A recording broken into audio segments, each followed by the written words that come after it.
doing today? I hope that you are doing well. And let's kind of just jump right in. Here's a question I have for you. How are you keeping up with how clients are coming into your practice? Are you logging that in some sort of way? As counselors, in our journey of private practice, we need to have that part of the brain, right, that has to do with business side, entrepreneurship. And we need to make sure that what we're doing is effective. The practices that we're engaging in. If you're paying someone to do your marketing and it's costing $1,000 a month, what does that return on investment look like? The ROI, return in investment. Are you bringing enough patients, or is the money going down the drain? If people are calling in, is there a log that says how many are calling in? And if there is a log, where are they coming from? Are they coming through Facebook? Are they coming through your ads? Is it organic? Organic meaning the blogs that you're doing. Are they doing a good job with the podcast that you have? It's important for us to know not just that we have a sustainable business. Not just that, yes, clients are coming in. You're serving your community. It's beautiful. I know when I started private practice, I'll tell you, I would sit there in my office and I'd be so alone. I'd be like, man, when are people coming in? And then when they would come in, I would just be so excited. And maybe you were too, early on in the days. And I'd be excited. Now it makes my eyes want to tear up. I'd be excited, but I would also not know to a full extent how they got there. I'd have a guess, a very educated guess. I'll say maybe it was that psychiatrist I spoke to, or maybe it was a cup of coffee I had with that person. I would do what I would see out there in the community. I would follow individuals, pioneers, if you will, like Joe from Practice Other Practice, or Melvin or Kate and Katie, all of these beautiful people, who are doing amazing work and helping us in our journey of private practice. But then I became curious, and if you know me, I'm very ambitious, and I'm also very curious, probably too curious or too ambitious at times. So I became curious and ambitious about, what system could be created to make sure that when people are coming in, those beautiful individuals that we're serving, that we know the information that we should know to address the ROI, the return on investment.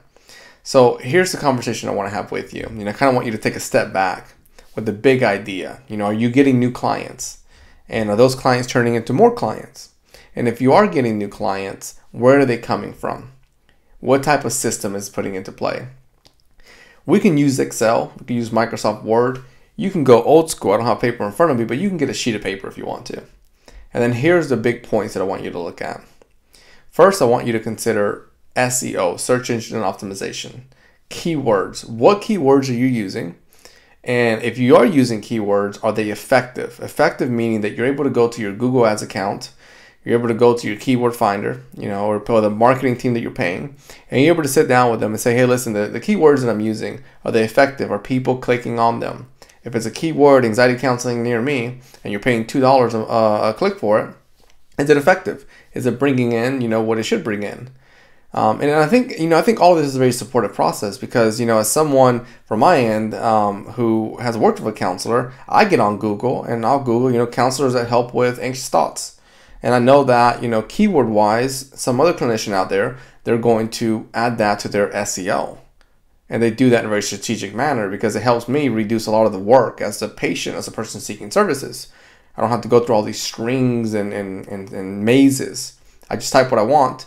And then if they do a good job with SEO, they're going to deliver what I'm looking for.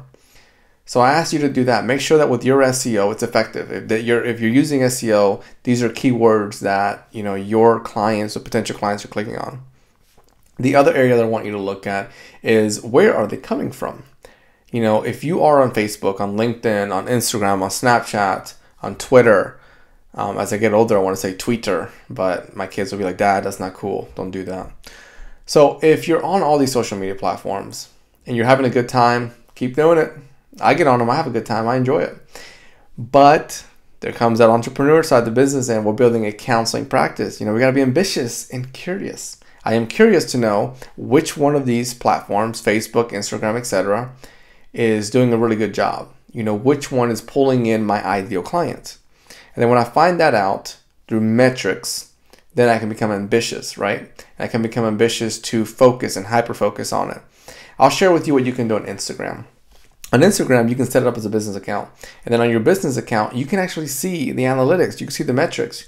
You can see, where people are coming from, age, what area, and that gives you a good idea. You could also see which posts or stories do well. So if I put a post on, 5 ways to reduce anxiety, versus, 5 awesome strategies to kick anxiety's butt, I can see which ones get more clicks.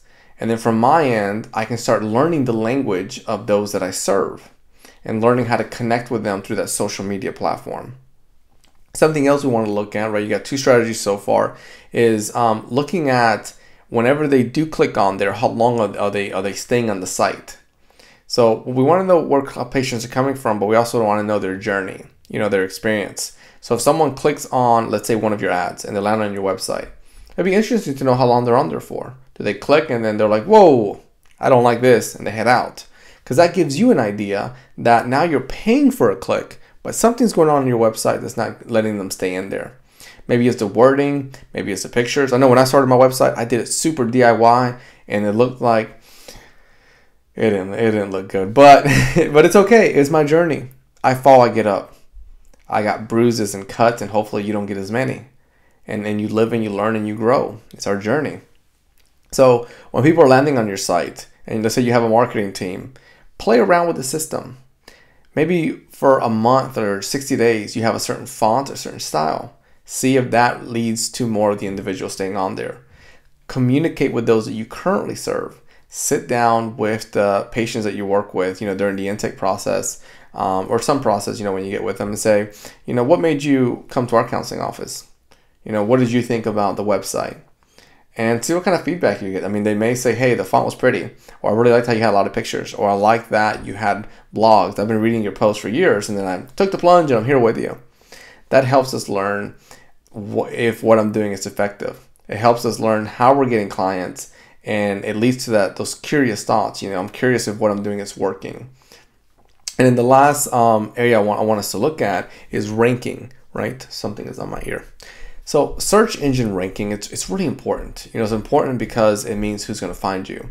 So I go back to, if you're paying for Google ads, Facebook ads, how effective is it? Is it doing a good job? One of the easier ways to do it, you can Google rank my website, and you'll have all these sites come up. Put your website on there, and it'll give you a good analysis of what's taking place. Or you can just put your keyword in there, and Google will tell you, excuse me, how well you're doing. Let me get some water. Thank you for bearing with me. I feel like something got in there. I don't know what it was. I like to do these videos, and any of the work that I do, just my authentic me. So you got to be my journey of me drinking some water. Hope you enjoyed it. I'm just being silly there. Now, with your SEO, right, with your Google ranking, you can get on Google and just search whatever is in your services, such as if you do anxiety counseling in your area, Texas, whatever it may be. And then you'll be able to see how well you rank. That gives you a good idea of what you're doing is working, such as if the organic work, the blogs that you're doing, the podcasts that you have, etc., if it's effective. And then if it is, keep the ball rolling. There's a general rule. I'm not an expert on that general rule, but through time, through knowledge, through communicating with other colleagues, it usually takes about 6 months, somewhere between 3 to 6 months for us to rank for that, keyword. So keep that in mind, that right away you may not land it. And there are tools that we can use, and there's other videos that I've done or posts that I put out there that have to do with meta description, internal links, external links. So check those out. I think they could be really helpful in your journey. Now, as we walk away from this conversation, I hope that you've gained knowledge. I hope that you're able to, have a couple of gold nuggets that you can apply. And, as you keep moving forward with curiosity, with ambition, give yourself time to breathe, space to kind of step back and allow your muscles, your brain, all of that to recover. Because a stronger you means that you're going to be much more effective in the work that you do. If you haven't done so already, I would love if you would subscribe to the channel. I would love if you would subscribe to the community that we're building here and share with your colleagues, share with 3 of them. Let them know what we're doing. I would love for this to go from a small team to a very strong family, a strong community where we trust each other and build from each other, where we learn from, our mistakes. Because at the end of the day, if we continue to do the amazing work that we're doing and we reduce all of these barriers and challenges with starting and sustaining a private practice, we're going to be able to serve our community on a very strong base, on a strong level. So thank you for being here. Thank you for sharing space with me, for allowing me to connect with you. Have an amazing day.